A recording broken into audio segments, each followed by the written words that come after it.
Hello दोस्तों, free online teaching one में आपका स्वागत है। आज हम वर्कशीट 2020-21 विषय विज्ञान हिंदी माध्यम कक्षा 8वीं का सॉल्यूशन देखेंगे।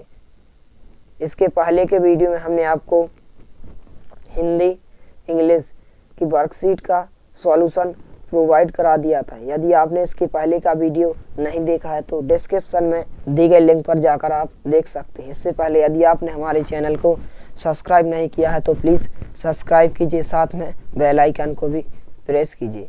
चलिए वीडियो को स्टार्ट करते हैं। इसमें खंड आ पहले नंबर का क्वेश्चन है। लंच टाइम होते ही पहेली ने जैसे ही अपना लंच बॉक्स खोला तो अचार की खुशबू से उसके मुंह में पानी आ गया। माँ ने आज स्वादिष्ट आलू के पराठे बनाए थे और उन पराठों को लंबे समय तक ताज़ा व नरम रखने के लिए उन्हें एक धातु की चमकीली पन्नी में लपेट कर रखा था और अचार को एक प्लास्टिक की डिब्बी में रखा था। बताइए, पहला क्वेश्चन है, पहेली की माँ ने पराठों को रखने के लिए किस पदार्थ से बनी पन्नी का उपयोग किया होगा? तो इसका सा नंबर का ऑप्शन सही हो जाएगा, एल्यूमिनियम।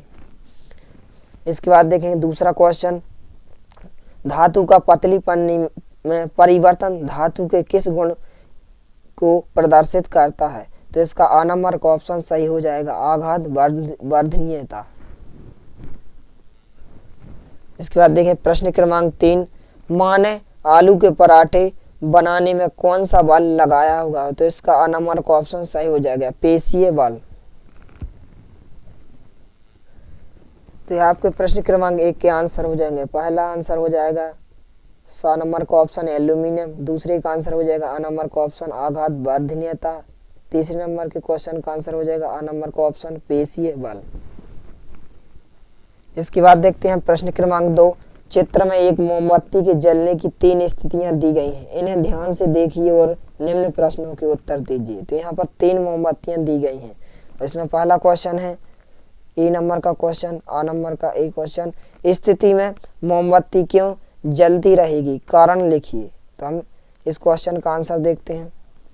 तो ये आपके प्रश्न क्रमांक 2 का उत्तर आ नंबर के उत्तर ए क्वेश्चन का आंसर हो जाएगा।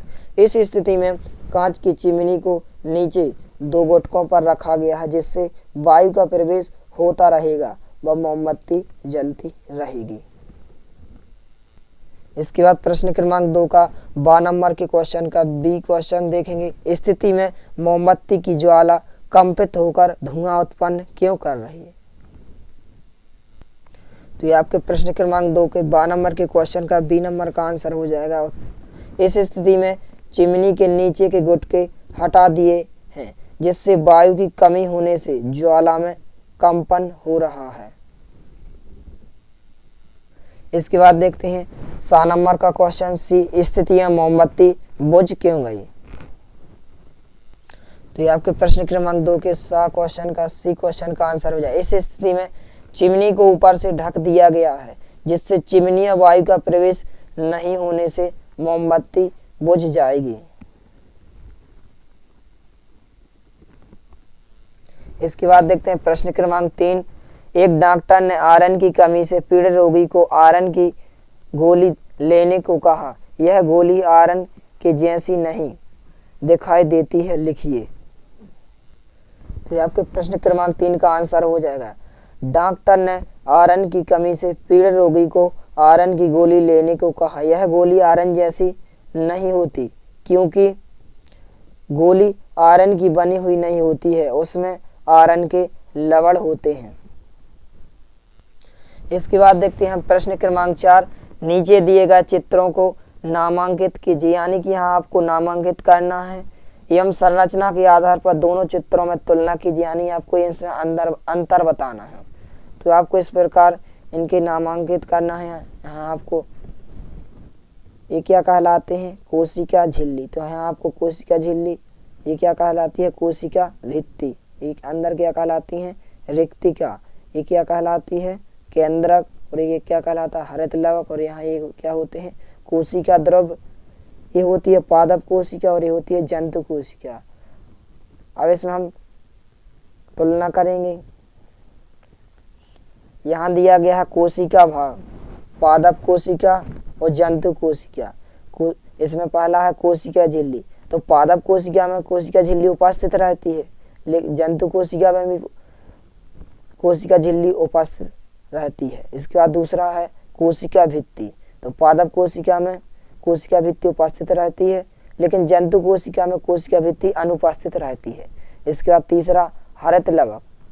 तो हरित लवक पादप कोशिका में उपस्थित रहता है और जंतु कोशिका में अनुपस्थित रहता है। इसके बाद रिक्तिकाएं।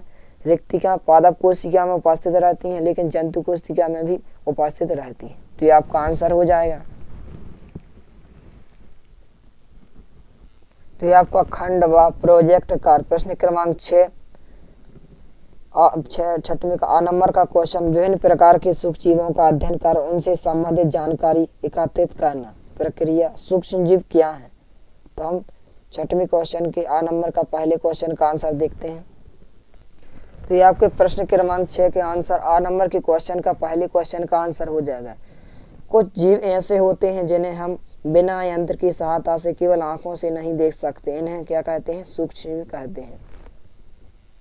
इसके बाद देखें क्वेश्चन नंबर दूसरा, सूक्ष्म जीवों को कितने वर्गों में विभाजित किया गया है? नाम लिखिए।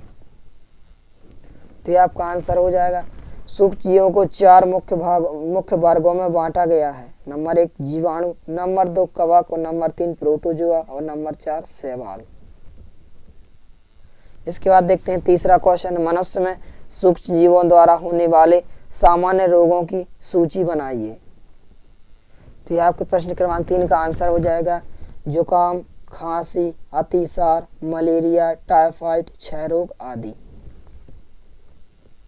इसके बाद देखते हैं हम प्रश्न क्रमांक 4, वर्तमान में भारतवर्ष में कौन सी महामारी वायरस द्वारा फैल चुकी है? बीमारी का नाम तथा उसके सामान्य लक्षण लिखिए। तो ये आपके प्रश्न क्रमांक 6 के आ नंबर के क्वेश्चन के चौथे क्वेश्चन का आंसर हो जाएगा। वर्तमान में भारतवर्ष में कोविड-19 महामारी फैल चुकी है, जिसका वायरस कोरोना वायरस है। इसके सामान्य लक्षण हैं, पहला बुखार के साथ सर्दी खांसी, दूसरा सांस लेने में तकलीफ, तीसरा सुगंध व स्वाद का न आना आदि।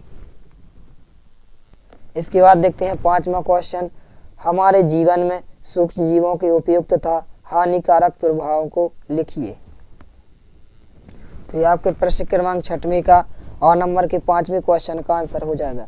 सूक्ष्म जीवों के उपयोग जीवाणु व कवक जैसे सूक्ष्म जीव से एंटीबायोटिक दवाओं का उत्पादन होता है। कुछ जीवाणु मृदा में नाइट्रोजन का स्थिरीकरण करते हैं और मिट्टी की उर्वरता को बढ़ाते हैं।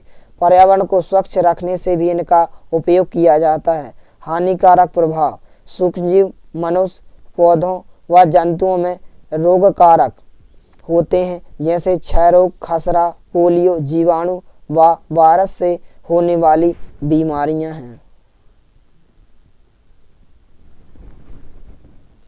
इसके बाद देखते हैं प्रश्न क्रमांक 6 का 12 नंबर के क्वेश्चन, आप और आपका मित्र एक स्थान पर एक साइकिल लेकर खड़े हैं। इसके बाद अपने मित्र को साइकिल से साइकिल की घंटी बजाते हुए अपने से दूर जाने के लिए कहिए और आप घंटी की आवाज़ सुनिए तथा आप अपने मित्र को साइकिल की घंटी बजाते हुए अपने पास बुलाइए और आप घंटी की आवाज़ पुनः सुनें। दोनों स्थितियों में घंटी की आवाज़ में हुए परिवर्तन को अपने शब्दों में कारण सहित लिखिए।